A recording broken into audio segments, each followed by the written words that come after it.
Hospital intensive care units are filling up again. The lockdowns are back. New infections are breaking records. And if you thought the worst of this pandemic was truly behind us, you need to look at some numbers. Right now, the world has 4 active hotspots. The United States, it is reporting a massive surge from 30 to 35,000 new cases in early September. America is now averaging 50,000 daily new cases. 50,000. In 1 week, the United States reported more than 350,000 cases. Those numbers were recorded from the 8th to the 14th of October. India has the world's second highest number of cases. While there has been a drop in the number of daily infections, we are far from containing the virus. In Europe, dozens of cities have been forced to go into a lockdown again. Why?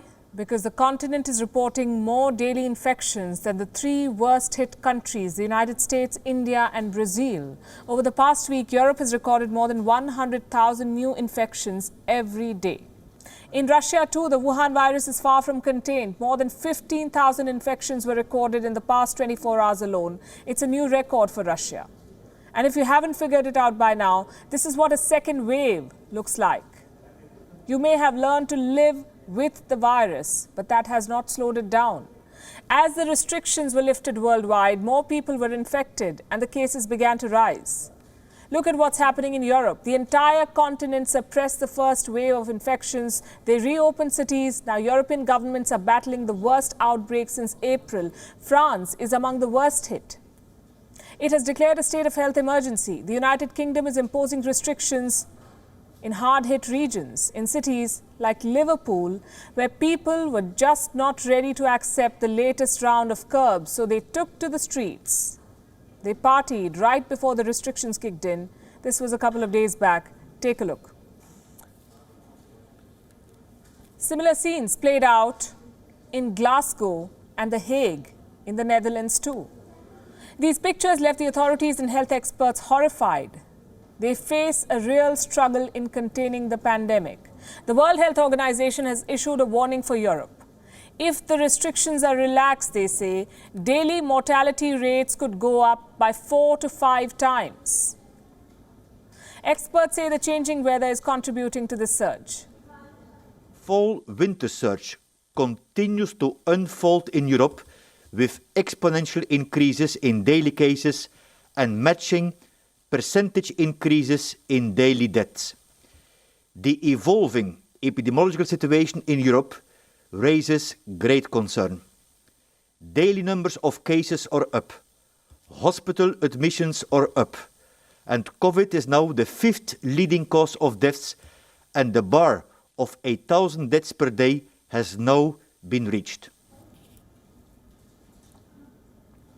The worry is not limited to Europe. The Wuhan virus is surging again and authorities around the world are running out of options. More and more countries are imposing another round of lockdowns and tougher restrictions. That's because we do not have a vaccine or an effective treatment yet. 10 months have passed. Scientists have been working overtime to find a silver bullet, but we don't have it yet. The second major threat is that of reinfections, meaning those who've recovered from the virus may be infected again. Such cases are rare right now, but they're there. Scientists have found that immunity to this virus fades. Donald Trump should take note of this. He's going around calling himself immune and threatening to kiss people. A case from Nevada is worth mentioning here. A 25-year-old man was infected twice, and in both instances, he showed symptoms. India too has 3 suspected cases of reinfection. Indian authorities have now decided to consider 100 days as the cutoff period for reinfection. So this is where things stand. No vaccine, no treatment, a threat of reinfection, and a difficult winter ahead. Let me make it worse. There is a good chance that the Wuhan virus may never really go away, just like the flu or cold, but much deadlier.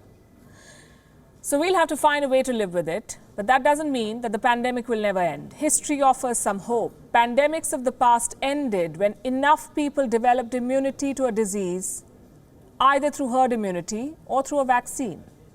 For the Wuhan virus, we have a long way to go to achieve either. Thank you for watching Gravitas on WION's YouTube channel. If you want to stay up to date with what's happening around the world, then subscribe to our channel and don't forget to like and share. Thank you very much for watching WION. World is One.